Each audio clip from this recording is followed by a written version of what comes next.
Middle east एक ऐसा इलाका जहां तेल है, ताकत है और इतिहास भर संघर्ष ही संघर्ष रहा है। और अब हालात एक बार फिर बेहद खतरनाक मोड़ पर पहुंचते दिख रहे हैं। इसी बीच अमेरिकी राष्ट्रपति डोनाल्ड ट्रंप ने एक ऐसा बयान दिया है जिसने पूरी दुनिया में हलचल मचा दी है।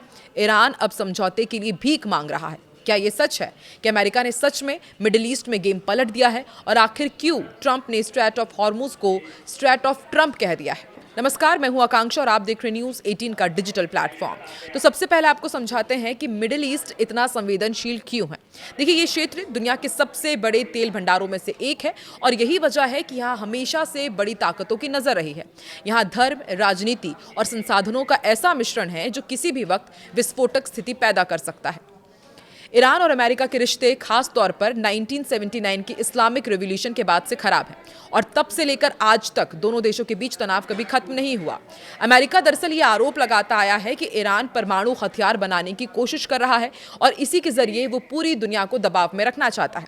वहीं ईरान ये कहता है कि हमारा परमाणु कार्यक्रम सिर्फ शांति के लिए है, लेकिन सच्चाई क्या है ये आज भी बहस का विषय है।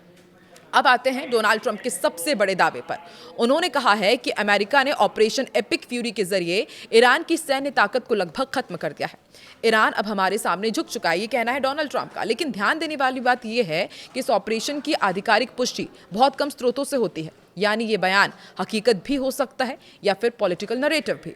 ट्रंप ने अपनी स्पीच में अमेरिका की ताकत का भी खुलकर जिक्र किया। उन्होंने ये कहा कि हमारे पास दुनिया की सबसे शक्तिशाली सेना है और फिर उन्होंने कहा कि हमारे पास ऐसे हथियार हैं जिनके बारे में दुनिया को पता भी नहीं है।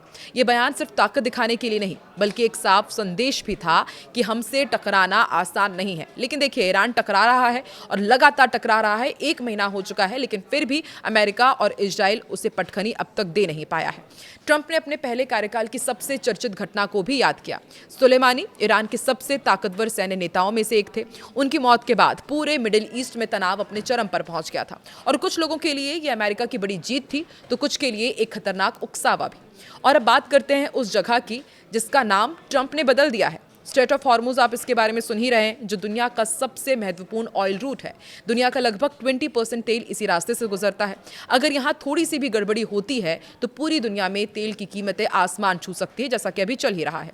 और जब ट्रंप ने इसे स्ट्रेट ऑफ ट्रंप कहा तो ये सिर्फ मजाक नहीं था, ये एक पावर स्टेटमेंट भी हो सकता है।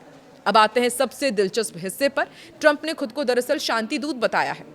उन्होंने ये कहा कि मुझे लगता है कि मैं एक पीस मेकर हूं और फिर उन्होंने कहा कि अगर मुझे नोबेल पीस प्राइज नहीं मिला तो फिर किसी को भी नहीं मिलना चाहिए। अब ये बयान सुनकर दुनिया 2 हिस्सों में बट गई है। एक तरफ वो लोग हैं जो ट्रंप को वाकई मजबूत नेता मानते हैं और दूसरी तरफ वो लोग हैं जो इसे ओवर कॉन्फिडेंस कहते हैं।